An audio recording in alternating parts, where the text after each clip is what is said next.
with more than 1,200 attendees and more than 150 speakers like Virginia Acha. Virginia Acha is the Executive Director, Research, Medical and Innovation at the Association of British Pharmaceutical Industry. Virginia, you just came now from London. Do we see the effects of the Brexit now, or is it still too soon?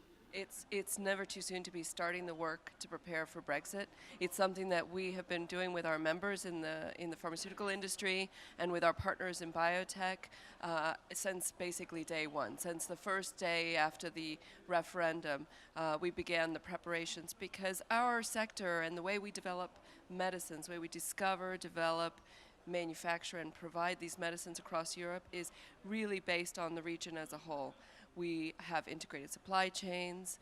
We have our medicines regulated through the European Medicines Agency. We support patient groups all across Europe, especially imagine in a case, for example, in rare disease, where these patient groups are really reflecting patients wherever they occur in the Union. So we took from the beginning the plan that this was going to be a difficult change that we needed to be preparing for immediately. So I have to say, for us, it's not been business as usual. It's been business preparing for Brexit from the start. And we do this in partnership, both as industry with our colleagues in biotech, with the Bioindustry Association, the medtech industry, the diagnostics industry, but we also work with government and other stakeholders like the NHS, like the academics, like many of the charity organizations that we work with, because it's going to affect everybody. This is about the health of the individual in Europe, most of all. Also for a rare disease, but what can you give me an example of the effects? Yeah, so we identified through our work in the summertime 4 key areas of priority for us, which are a concern and one that really need the attention to make a good outcome. That's related to regulation. We're looking for continued cooperation in regulation across Europe.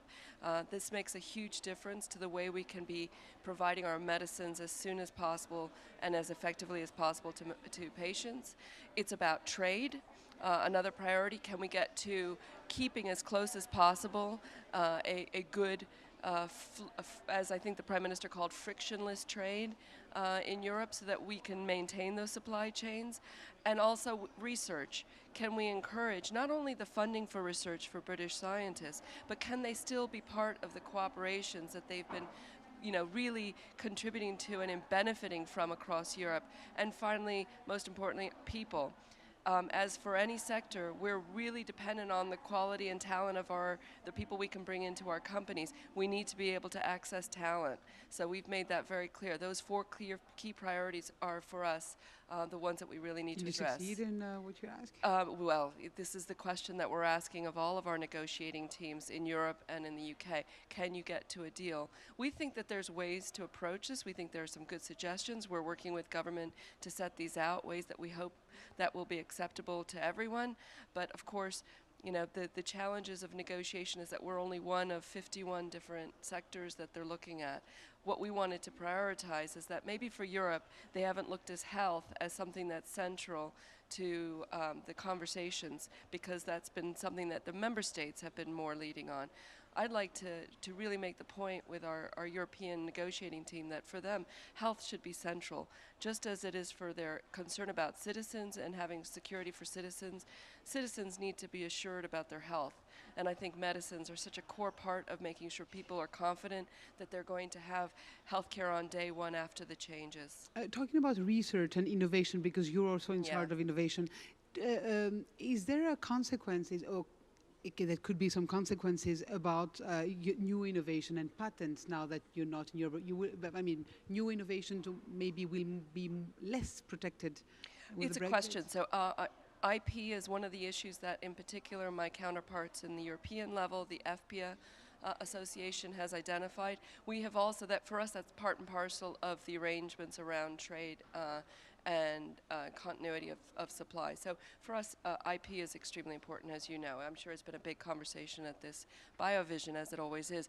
For us, we'd like to see the UK continue this robust IP arrangements that it currently has agreed in Europe, and to see if we can assure that even however the results are in the negotiation, we can create that kind of alignment in the region as a whole. Are you optimistic for the future?